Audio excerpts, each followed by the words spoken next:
Күн маектин бүгүнкү чыгарылышында телеберүүлөрдү санарипке өткөрүү багытында талкуу курабыз. Талкууну баштардан мурда ушул теманын алкагында кыскача маалымат берип кетейин. 2006 жылы Женева шаарында дүйнөнүн 104 өлкөсүнөн келген өкүлдөрдүн катышуусунда санарипке өтүүнү талкуулаган конференция болуп, санарипке өтүүнүн жолдору мөөнөтү көрсөтүлгөн чечим кабыл алынган. Ушул чечимге ылайык Борбордук Азия өлкөлөрү, анын ичинде Кыргызстанда ушул жылдын 17-июнунан тартып санарипке өтүү доору башталат да. Бул эмне дегенди түшүндүрөт. Демек, Кыргызстандын телеканалдары санариптик бериле башталыш керек. Ушул багытта Кыргыз өкмөтү атайын программа кабыл алып, 2011 жылы ушундай токтом кабыл алынган. Ушул токтомдун алкагында стратегия иштелип чыккан. Биз бүгүн ушул стратегия кандай ишке ашып жатат? Кыргызстандын калкы, анын ичинде тиешелүү адистер, тиешелүү мекемелер санарипке өтүүгө даярбы деген теманын алкагында талкуу курабыз. Талкууну баштардан мурда ушул багытта даярдалган кыскача сюжет бар болчу. Ошону назарыңыздарга сунуш кылабыз. Андан кийин коноктор менен тааныштырып, талкууну жүргүзөбүз. Жакынкы жылдары Кыргызстан толугу менен санариптик берүүгө өтөт. Аналогдук телекөрсөтүүлөр акырындык менен четтетилет. Адистердин баамында санариптик берүүгө өтүүнүн артыкчылыктарынын бири бул санариптик сигнал. Ал ар кандай тоскоолдуктарга туруктуу болот. Жогорку сапаттагы көрсөтүүнү жана үндү калкка жеткире алат. Анан дагы аналогдук берүүгө караганда көбүрөөк каналдарды көрсөтөт. Мындай мүмкүнчүлүк радио жыштык спектрин бошотууга шарт түзөт. Ал эми бошогон жыштыктары башка ар кыл кызматтар үчүн керектелет. Мисалга алсак, стандарттуу же жогорку сапаттагы телепрограммалар, өткөргүчсүз интернет, жергиликтүү телевидениялар үчүн пайдаланса болот. 17 июня 2015 года будет чектеш мамлекеттер менен жыштыктарды эл аралык деңгээлде жеткирүүнүн аракетин көрүп жатабыз. Толугу менен камсыз кылуу ресиверлерди сертификатташтыруу дагы бар. Берүүлөрдү чыңалтууну көздөгөн тиешелүү тармактардын өкүлдөрү DVT-2 стандартындагы MP4 кысуу форматы бар ресивер санариптик тиркегичтерди тандап алышкан. Муну менен маалыматтуу коопсуздук сапаттуу берүүлөр менен камсыздалат. Берүүлөрдү жакшыртуу үчүн бир топ компаниялар арасында тендер жарыяланган. Себеби бул форматка өткөндө өлкөнүн бардык булуң бурчундагы жашоочусу 15тен ашуун, кийинчерээк андан да көп улуттук каналдарды санариптик сапатта көрө алышат. 2014 жылда май айында тендер өткөрүлгөн Кыргызтелекомдо. Ошол тендерде Квант Эфир Украинанын компаниясы уткан. 2 миллион 600 миң доллар менен Кыргызстан, жалпы Кыргызстанды сапа санариптик жабдуу менен койгон. Долбоорду ишке ашырууда тиешелүү тармактын адистерине конкреттүү тапшырмалар берилген. Санариптик телеберүүгө өтүү программасын иштеп чыккан жана ага катышкандардын баарынын милдетин бөлүштүрүү, техникалык инфраструктураны жакшыртуу, программага катышкан байланыш оператор берүүчүлөрдүн кызыкчылыктарын көзөмөлдөө жоопкерчилигин Транспорт жана коммуникация министрлиги алган. Коммуникация аркылуу 20 миллион сом эле бөлүндү. Ал баягы малоимущий семья үчүн приставкаларды сатып алып бериш керек болуп атат. Тендер бүгүнкү күндө бүтүп атат. 2016 жылга чейин 4 этапка бөлүнгөн биздин иш-чараларыбыз. 17 июнь 2015 жылга чейин 2 этапта бүтүрүшүбүз керек. Биринчи этап ноябрда эле бүткөн, 14 жылы. Мына майдын аягына чейин экинчи этапта бүтөбүз деп аракет кылып атабыз. Буюрса бардыгы өз убагында бүтө тургандай болуп атат. Ал эми Маданият, маалымат жана туризм министрлигине акысыз каналдардын социалдык пакетин түзүү, телеканалдарды техникалык жактан жаңылоо, улуттук аудио-визуалдуу өндүрүмдөрдү жаратуу, жеке менчик берүүлөрдүн санарипке өтүшүнө шарттарды түзүү боюнча тапшырма берилген. Double Sanarip Check-it KG. Бул сайтта ар бир биздин жараныбыз өзүнүн болгон суроолорун карап таап алса болот. Андан тышкары ресивер алыш керек, кандай телевизор алыш керек, каерден анын баары сатылат, ошол чоң маалыматтык компанияда билсе болот. Санарипти иштирүү боюнча мамлекет жасаган кадамдардан 2011 жылы санариптик берүүгө өтүү боюнча мамлекеттик программа кабыл алынган. Мамлекет бирдиктүү байланыш операторуна кошулган 22 жергиликтүү телеканалга 2 мультиплексти акысыз берген. Акысыз телеканалдардын социалдык пакети жөнүндө жобо кабыл алынган. Өлкөнүн тарыхында биринчи жолу 2014 жылы улуттук аудиовизуалдуу өндүрүмдөрдү жаратууга 11 миллион сом бөлүнүп берилген. Телеканалдарды социалдык пакетине киргизилген телерадио оюмдарды техникалык кайра жабдууга 160 миллион сом бөлүндү. Калктын айрылуу катмарларына жана улуу ата мекендик согуштун ардагерлерине акысыз берүү үчүн ресиверлерди сатып алууга 20 миллион сом бөлүндү. Лицензиялоо жөнүндө, электр жана почта байланыштар жөнүндө, ТРБ жөнүндө мыйзамдарга оңдоолорду киргизүү боюнча мыйзам долбоору иштелип чыкты. Белгилей кетсек, Кыргызстан дүйнөнүн 104 мамлекетинин катарында Женева 2006 аймактык келишимине кирет. Аталган эл аралык документке ылайык Кыргызстанга улуттук мазмундагы 14 каналды уюштуруу боюнча атайын жыштык ресурсу бекитилип берилген.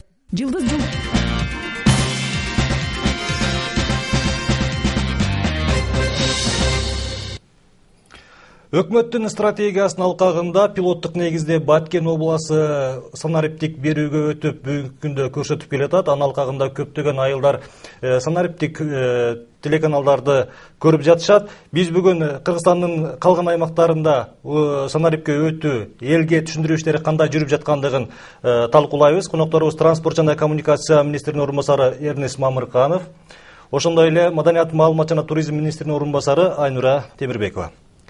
Урматтуу телекөрүүчүлөр, биздин конокторго же болсо темага байланыштуу суроолоруңуздар болсо 67 11 41 телефонуна чалып, же 80 60 кыска номерине СМС жөнөтүп берсеңиздер болот. Көрсөтүүнү мен Кылычбек Мурзалиев алып барам.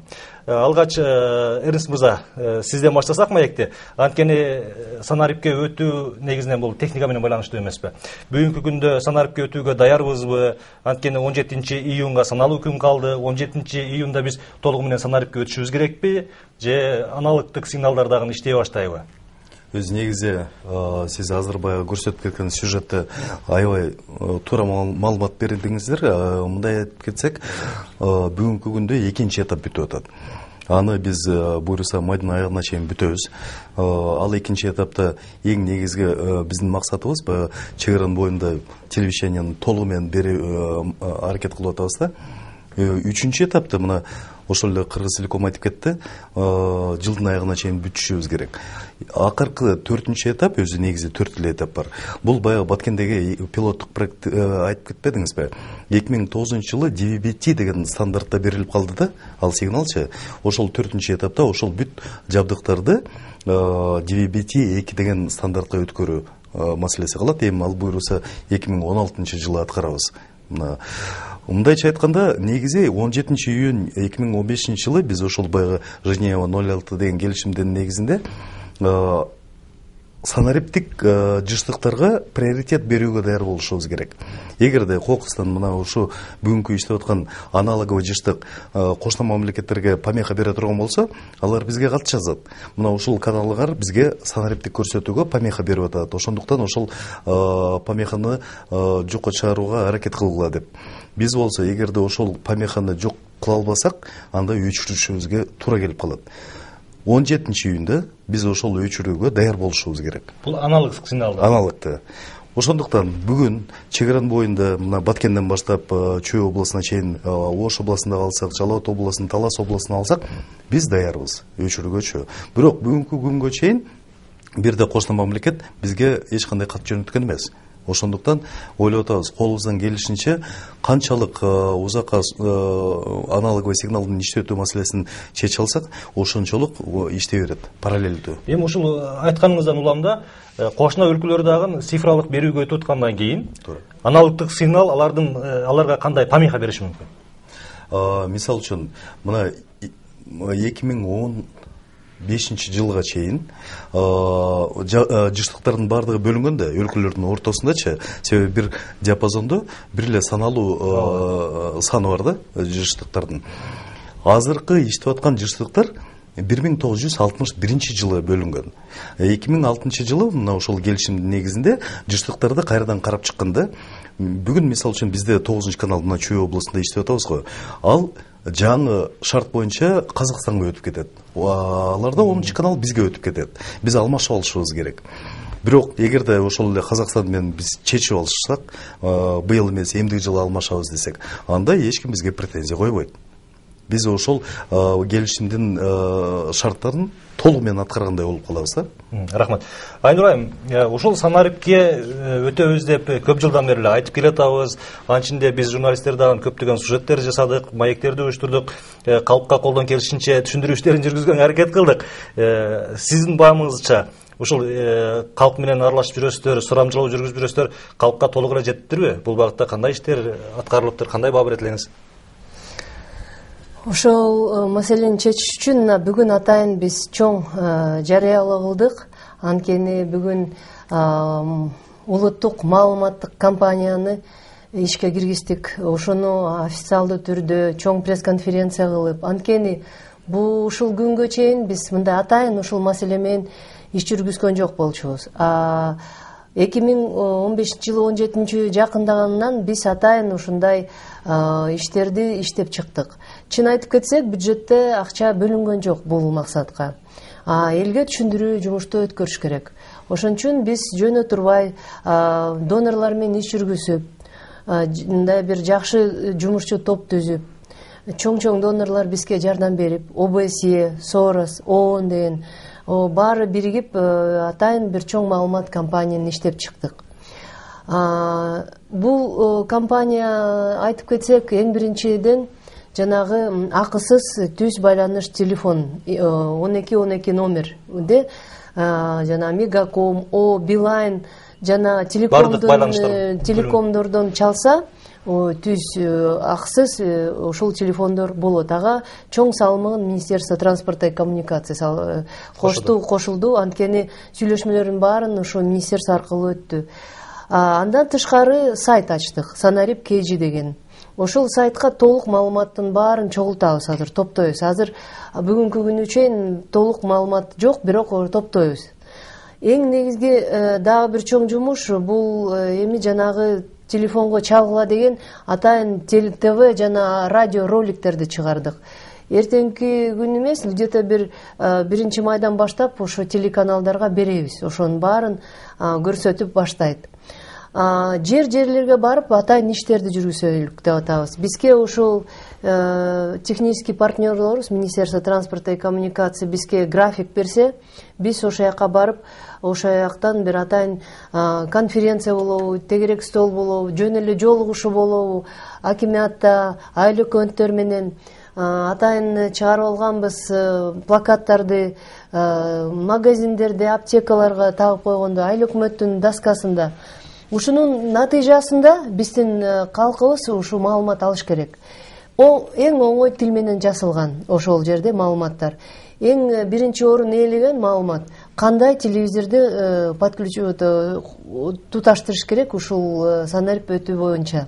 Кенен маалымат берип атабыз, ресиверлер бул эмне жана кошумча жабдууларчы, анын кандай түрү болот, кайсынысын тандаш керек. Бүгүн ошо берге келип сүйлөшүп аткан максатыбыз, эң биринчи максат ушу элге дагы бир жолу түшүндүрмө жумуш. Мисалы, көп айтабыз, мүмкүнчүлүк болсо телевизор алсаңар, жаңы телевизор алса жакшы болот. Бирок анда байкаш керек, ушул ичине барбы ушундай цифрлык сигналдалган орнотулган DVB-T2 деген ушундай стандартта, анан жанагы MPEG-4 деген форматта ичинде ушундай орнотулган тюнерлер бар болуш керек. Акча мүмкүнчүлүк жок болсо жаңы чоң телевизорлерге, анда болгон телевизорге атайын ушундай туташтырса болот, жанагы ресиверлерди, приставка деп коет. Анын кандай баасы, каерден алынат, ошонун баарын ушул маалыматтык компанияда биз Кудай буйрса азыр кенен айтып беребиз. Рахмат. Азыр түз байланышта телегөрүүчүбүз бар экен. Суроосун угуп алсак, анан маегибизди улантабыз. Саламатсызбы? Өзүңүз тааныштырып сурооңузду берсеңиз болот. Бизде чөчүдөн немен антенналык алып берет да. Азыр бизде бир жума болуп калды. КТР менен эле ЛТР берип калган каналдардын баардыгы жок болуп атат да. Бул эмнеден болуп атат? Ошону билели. Сиз кайсыл жерден чалып атасыз?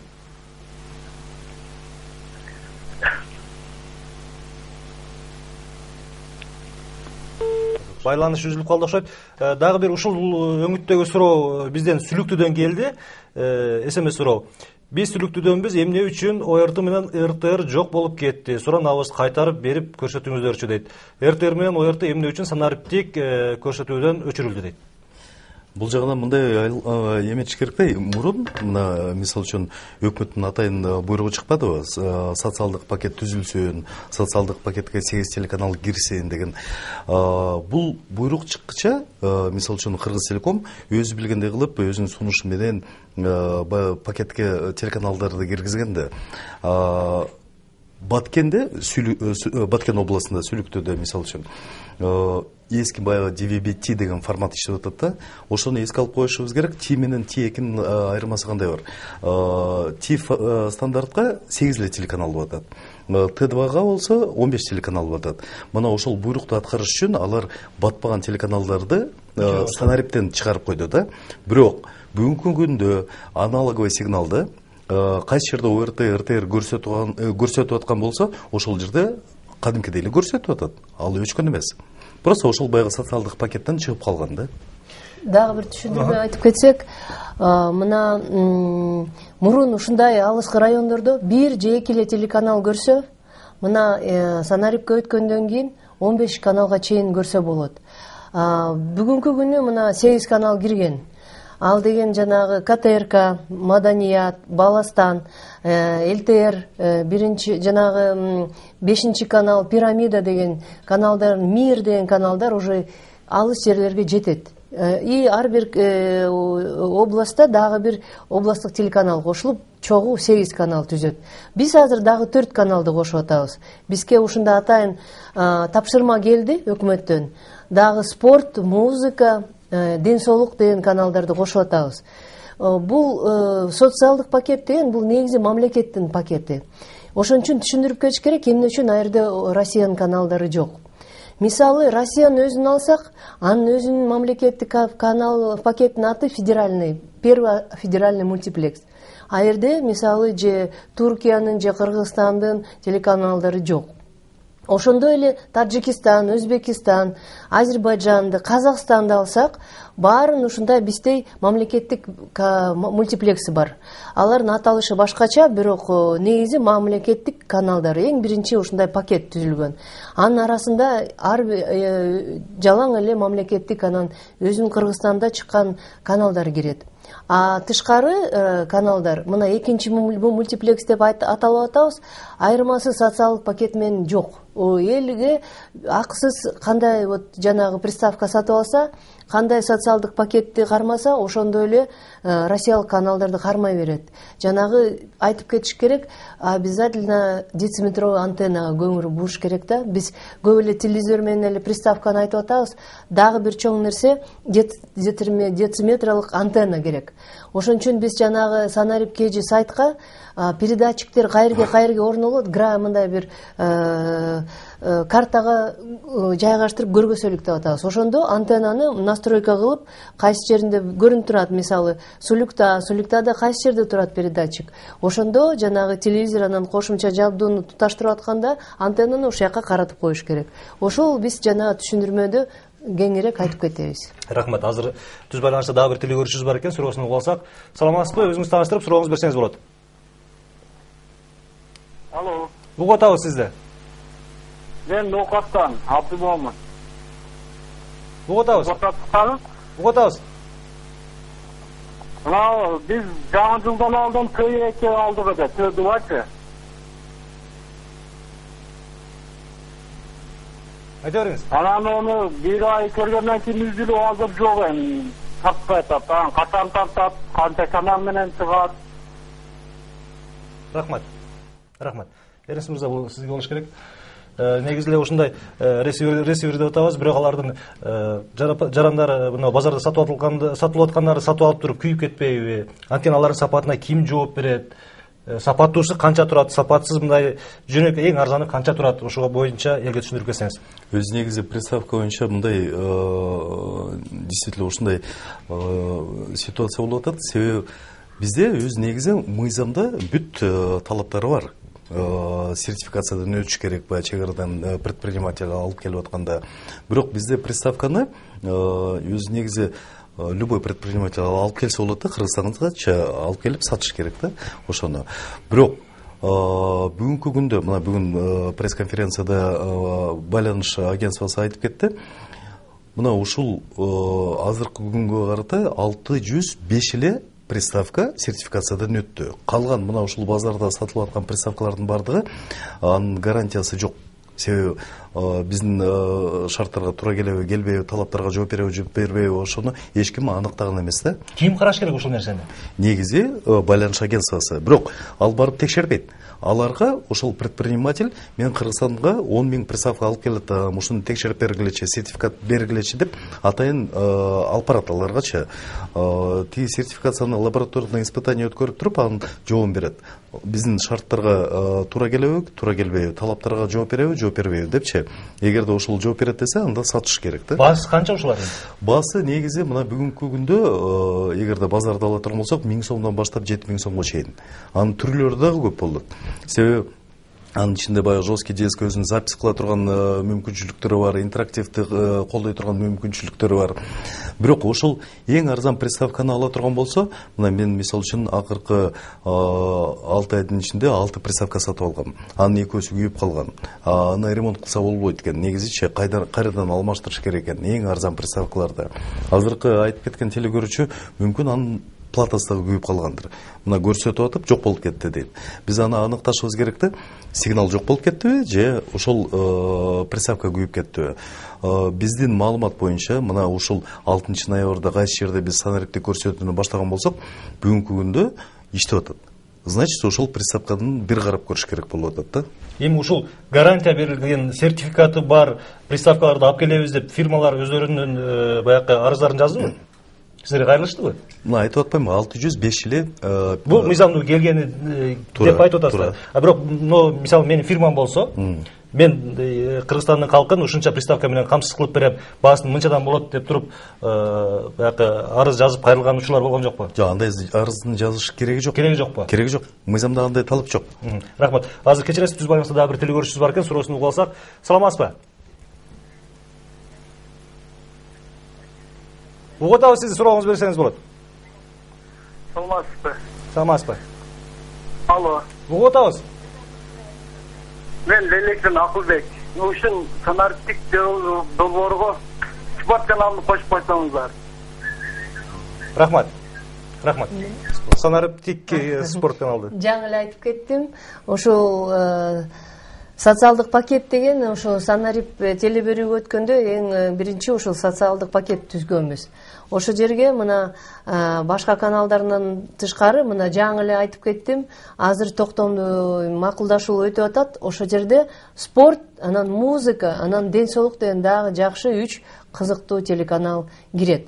А жанагы сиз айтып кеткен жоопкерчилик жөнүндө мына Польшага барганда биз алардын тажрыйбасын таанышып келгенде, а жерде торговый инспекция деген болду. Алар базарларга чыгып, контрафактный продукцияларды алып, анан жалаң эле сертифицированный продукцияларды калтырды. Биз жумуштарга еще жете элек, биз андай балким антимонопольный регулированияга да кайрылуу менен кайрылабыз. Анткени бүгүн негизи Кыргызстан рыночный системада болуп атабыз. Мисалы Россиядай рекомендуемый баа деп айта албайбыз. Бизде бүгүн рыночный система болгондон кийин кенен бош предпринимательдер каалашын чаап келишет. Ошон үчүн биздин милдет атайын айтып атабыз, сертификат аркылуу жана сайтка сертификаттардын өңүн да илип койдук, тагып койдук.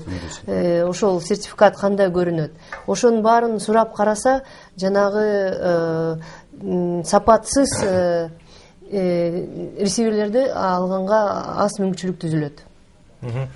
Бул жерде бир нерсени кошуп кетиш керек да. Азыр чалган телекөрүүчү ал Лелектен болом деди беле? Лелектен чалды. Лелек как раз ошол 4-чү фазага кирип калат да. Негизичи, себеби ал жерде азыркы мына стандарт DVB-тиги 8 эле телеканал болуп атат. Кошула турган телеканалдарды эми 4-чү фазага өткөндөн кийин көрө баштайт алар. Дагы бир СМС суроо келди.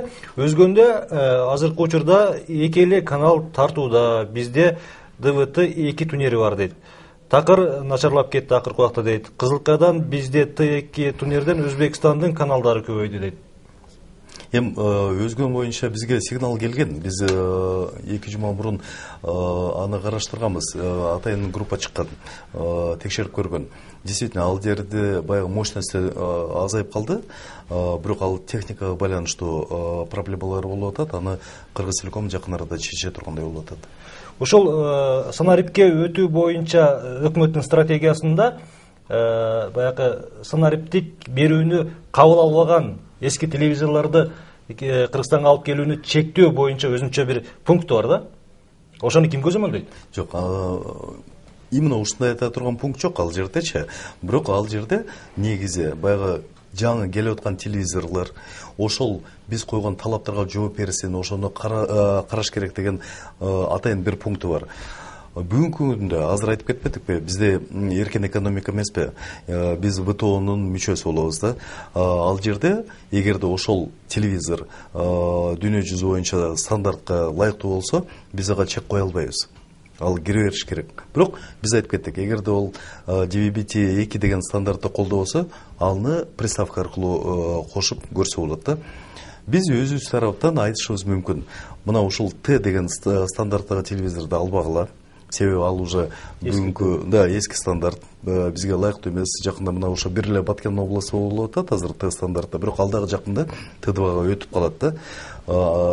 Телевизорду сатып алам десеңер, сөзсүз Т2 деген телевизорду алыш керек. Рахмат. Дагы бир телекөрүүчүбүз байланышты экен, суроосун угуп алсак. Саламатсызбы? Өзүңүз тааныштырып сурооңузду берсеңиз болот.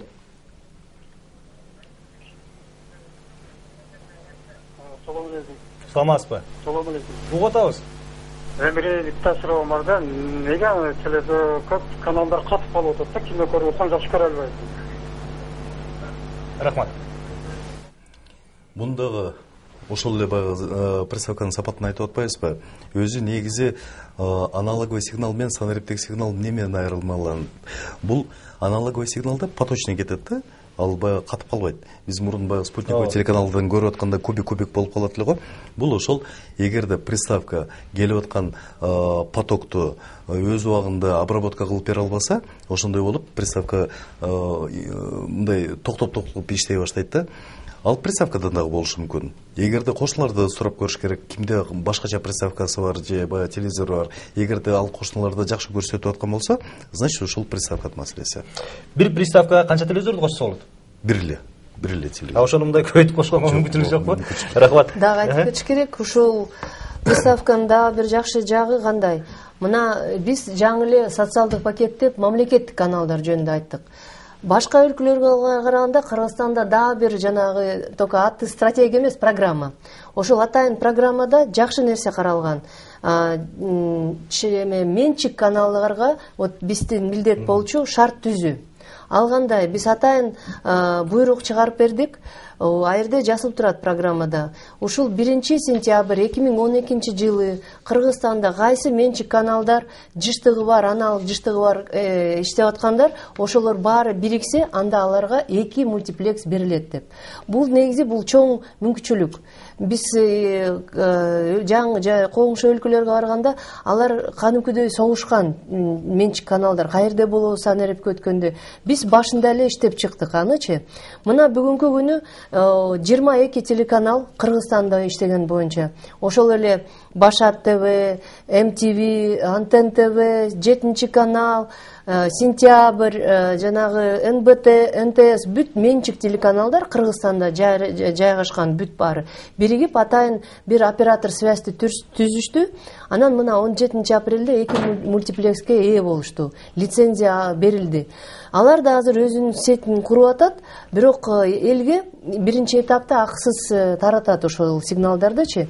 Ошондо утушунда биздин эле телезритель калат. Анткени ал ресиверди сатып алып, мына биздин социалдык пакетти кармашса болот. Жанагы айткан менчик каналдарында кармаса болот. Если жанагы жыштыктары баары бирок примерно бир график менен түзүлөт. Алардыкы да менчиктики да мамлекеттиктики. Ошон үчүн жана бир приставка алып 15 каналдан көп көрсө болот. Эң чоң артыкчылыгы. Рахмат. Түз байланышта дагы бир телекөрүүчүбүз бар экен, суроосун угуп алсак. Саламатсызбы? Өзүңүз тааныштырып, сурооңузду берсеңиз болот. Угуп атабыз. Алло. Угуп атабыз. Саламатсыздар. Саламатсызбы? Карагылжа районунда бизде телевизор бир гана хаба космостук антеннадан тартат. Салат көзсөк башка бир ЖЛТР де КТР бирөөнү алабыз, ошол эле тартат да. Ал салат көзсөк башка каналдарда тартабыз да. Рахмат. Кечиресиз, азыр ушундай эле суроо дагы башка телекөрүүчүлөрүбүздөн келди. Бир окуп коеюн. Санариптик канал толугу менен качан көрсөтө баштайт дейт. бизде спутниковый антенна гана тартат, азыр 4 канал көрүп жатабыз деп, бирок кайсы жерде экенин жазбаптыр. 30 айылында сигнал слабый, ОРТ каналды көрө албай жатабыз дейт. Санариптик көрсөтүүнүн бир мындай преимуществосы бар да. Эгерде мисалы үчүн аналоговый сигналды канчалык телевышкадан алыс болсоңор, ошончолук помехасы көп болот. Мисалы үчүн бир зонага бир эле телевышка коюлат да, ошол бир телевышка 100 айыл болобу, 2 айыл болобу, ошонун баардыгын камсыз кылыш керек да. Санариптик көрсөтүүгө өткөндө ал баягы өзүнүн эмеси, территориясы айырмасы жок болот да. Себеби эгерде сигнал бар болсо, тунук көрсөтөт. Барырчы сигнал бузулуп кетпейт. Ошондой бир өзгөчөсү бар. Андан тышкары, эгерде мына азыр айтып кетпедиби, бир эле телеканал бар экен, же 2 эле телеканал бар экен. Ошол бир телеканалды, аналогды бир жабдык берет да. Санарипте ошол эле бир жабдык аркылуу 15 телеканал жетиштүү болот да, мындай телекөрүүчүгөчү. Ошондуктан эгерде азыр мына ушу бир же 2 телеканал көрүп аткан болсо, мына Каракулжа айтып кетти го, ал жерде значит 30 телеканалга чейин пайда болушу мүмкүн. 2 телеканалдын ордуна ар бир пакетке 15 телеканал батат да, 30 телеканал бере турганда мүмкүнчүлүк пайда болот. Эми Каракулжаны ала турган болсок, биздин план боюнча ал уже мына 3-чү этапка кирип калат да. Жылдын айыгына чейин буюрса ал жакта дагы сигнал пайда болуп калат. Айнур эже, кечиресиз, ушул теманы улай эле бир суроо берип калсам, мисалы, мына жерден телегөрүүчүбүздөн суроо келди. Кызылкыяда Өзбекстандын каналдары көбөйдү дейт, Т2 түнөрүн кошкондон кийин дейт. Эгерде санарипке өтүү менен кошто өлкөлөрдүн телеканалдары биздин атамекендик телеканалдарга караганда көп болуп атса, бизде улуттук коопсуздук, маалымат коопсуздук деген кайда калат? Биринчиден айтып кетиш керек, мына Кыргызстанда 3 түрү бар да телевидениянын. Спутник, аналог, анан жанагы кабель деп коет. Кабель өзгөчө Бишкекте эле жайгашкан. Анткени ар бир айылга кабель тартканча бул экономически выгодный болбойт. Ошон үчүн спутник менен кабель карап аткан бүгүн телезрительдер алар байкабайт, өткөн жокпу санарипкечи. Биз азыр мына эфирдик жанагы наземный цифровой эфирныйды өткөрүп атабыз санарипкечи. Мына 2010-жылы исследованияны карасак, 94% биздин кишилерибиз, оказывается, именно ошол дециметровый антеннаны карайт экен. Ошон үчүн Кыргызстан боюнча көп эле киши карап атат аналогтучу. Ошон үчүн биз бүгүн жанагы ушунча жумуштун баарын аткарып атканбыз ошол эл үчүн. Мына маалыматтык коопсуздук жөнүндө айтып кеттиңер. Бул деген аябай чоң тема, аябай бизге көйгөйлүү маселе. Анткени мына техникалык этаптар, технический службалар өзлөр куруп атышат. Жана аналог цифровой передатчикке аналогдарды алмаштырып куруп келатышат. Биз ага даяр болуш керекпиз. Мисалы, бир чоң өлкөдө, атын айтпайын, жаңы эл аралык консультант мисалы катары айтып кетти. 3 миллиард доллар акча жумшап тур. Болгон чоң телеканалдардын баарын жаңы жабдууларын алып берип, жанагындай жаңы передатчиктерди коюп берип, такыр мазмунуна көңүл бурбай коюштур. Анан контентке келгенде көргөнгө эчтеке калбай калыптыр. Мына биздин программабыз 2011-жылы аябай туура кабыл алынган программа. Ошо жерде еще 2011-жылы айтылган. Ушул мамлекеттин казынасынан мамлекеттик заказ аркылуу жанагы атуулдук контентти чыгаруу боюнча жумуш каралсын деп. Ошон үчүн биз мына Кызылкияда ушундай жарандар жанагы жалаң өзбек каналдарды көрбөй, Кыргызстанда да кызыктуу программалар болуш үчүн мына 11 миллион бөлүнүп, аябай 16 лотто түзүлгөн мамлекеттик заказды ишинин аягына уже чыгып атабыз. Кудай буйрса, мына документалдык видео кинолор болот. Баткендин окуялары жөнүндө, Кыргызстан агартуучулары жөнүндө, негиздөөчүлөр жөнүндө, андан тышкары мына балдарга кызыктуу передачалар, анан мына роликтер болот. Ошонун баарын мына жанагы 14 телеканалдын ичинде көрсөтүп баштайбыз. 14 дегенде жана 7 республикалык масштаб, 7 региондук масштаб. Баары бирикип 14 телеканал болот. Кызыл Кияда айтып кетсек, Кызыл Кияда мына караш керек, азыр жеттиби жеткен жокпу санариптик сигнал. Анан алар атайын жанагы биздин айткан DVB-T2 стандарттагы тиркеш менен алса, анан ошого кошулса, анда 8 канал кадимкидей Кыргызстандын 8 каналын көрүп калыш керек. Ал жерде дагы бир нерсе бар да. Өз негизи Кызыл Киядагы Баткен облусуна кирип кетет. Ошондуктан ал жерде DVB-T биринчи форматтагы иштеп атат да. Бирок мисалы үчүн Кыргызстан тоолуу аймактарда жайгашканда, шаарларчы, айылдар, шаарлар жыштыктарды кантип бөлүштүрөт? Мисалы үчүн мына ушул бир аймакта 15 жыштык бар дейли. Ар бир өлкөгө, мисалы үчүн ошол эле Фергана өрөөнөсүн ала турган болсок, 5тен берип койду дейли. Кыргызстанга 5те, Өзбекстанга 5те, Тажикстанга 5те. Өзбекстан өз негизи баягы равнинный местность эметилген да, телевышкасын койгон. Ошол 5 жыштыкта 5 ар түрлүү телеканалды бере тургандай болуп атат да. Анан ошол элге 5 ар түрлүү телеканалды жеткирип атат. Бизде болсо, мисалы үчүн ошол эле бир КТРди алсак, ЛТРди алсак, Жалал-Абадта биринчи каналды бердик дейли, мисалы үчүн ЛТРге. Ошто ал ошол биринчи канал менен баягындай конфликт болбосун деп 3-чү каналды берди дейли. А Кызыл Кияда 5-чи каналды берди дейли. 3 жыштыкты бир эле телеканалга берип койдук да. Себеби тоолуу районда, себеби ошол тоо аркылуу өтүш керек. Санариптик көрсөтүүгө өткөндө бир жыштык ошол бүт аймактар боюнча ошол бир пакетке эле ээ болот да, негизичи.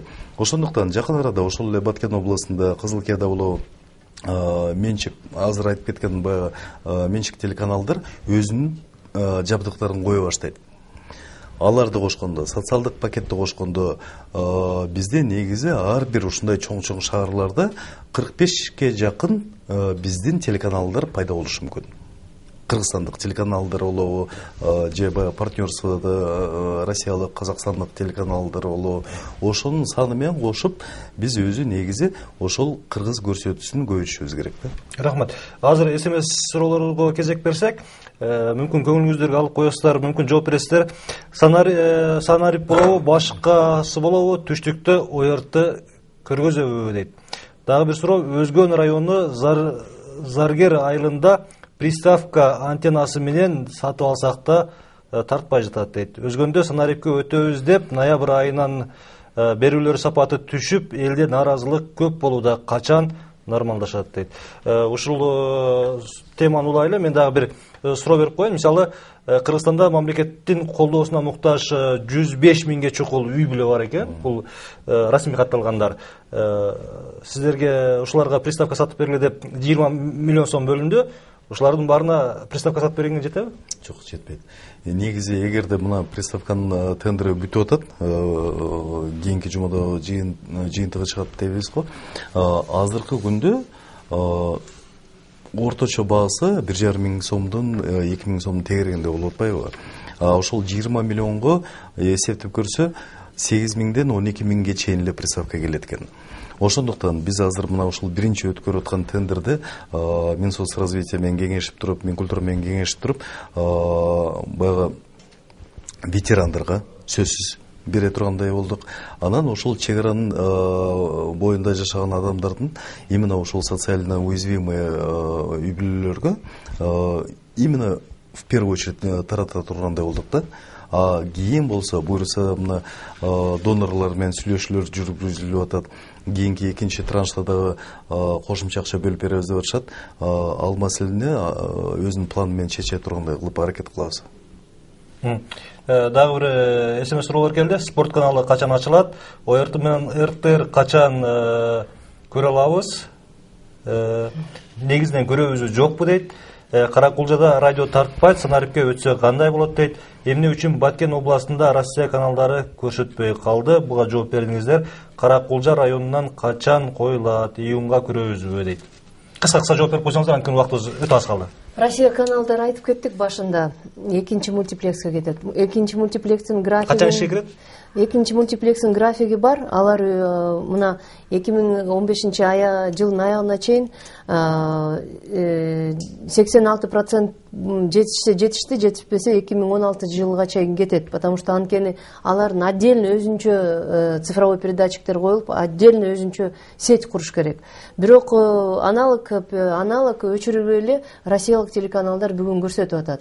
А жанагы спорт канал боюнча азыр уже 4 министерство эле калды макулдашуу. Алар менен макулдашып бүткөндөн кийин Минюстка кетет. Ошондо где-то бир 2 айдын ичинде спорт каналды киргизелик деп ойдобуз. Эрис мырза, бүгүнкү күндө ушул техникалык жактан алганда цифралык берүү дагы, аналогдук берүү дагы бирдей иштей берет. Туурабы? Туура. Ошон үчүн биз телегөрүүчүлөргө туура түшүндүрүп коюшубуз керек. Цифралык баягы приставканы кошуп алып туруп эле бизге башка каналдар тартпай жатат деп түшүнбөстөн мурдагыдай эле эски антеннаны коюп туруп эле аналогдук сигнал менен телевизорду көрсө болот да.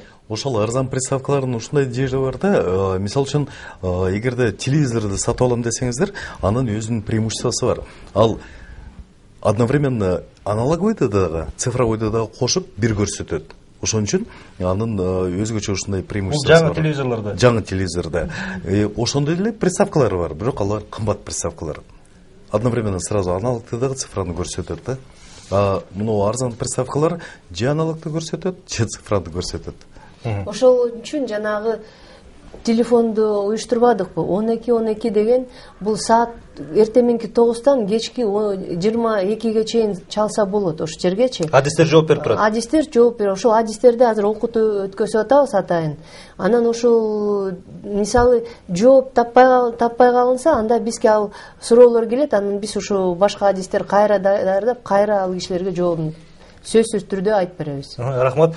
Урматтуу телегөрүүчүлөр, биз бүгүнкү күн маектин чыгарылышында санарип дооруна даярдык деген теманын алкагында маек курдук. Эгерде биздин телегөрүүнүн ушул программанын алкагында сиздер берген суроолорго жооп албай калсаңыздар, 12-12 телефонуна чалып, 15-майдан баштап 12 телефонуна чалып, бул бекер, Бекер. Чалып, же болбосо санарип KG сайтына кирип, өзүңүздөрдү кызыктырган суроолорду жоопторду алсаңыздар болот. Албетте биз санарипке өткөнү жатканда көптөгөн суроолор жаралышы мүмкүн, көптөгөн маселелер жаралышы мүмкүн. Ушунун бардыгын түшүнүктүүлүк менен бардыгыбыз биргеликте чечишибиз керек.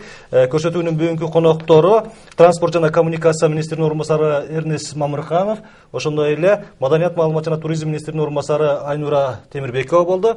Көрсөтүүнү мен Кылычбек Мурзалиев алып бардым. Амандыкта жолугалы.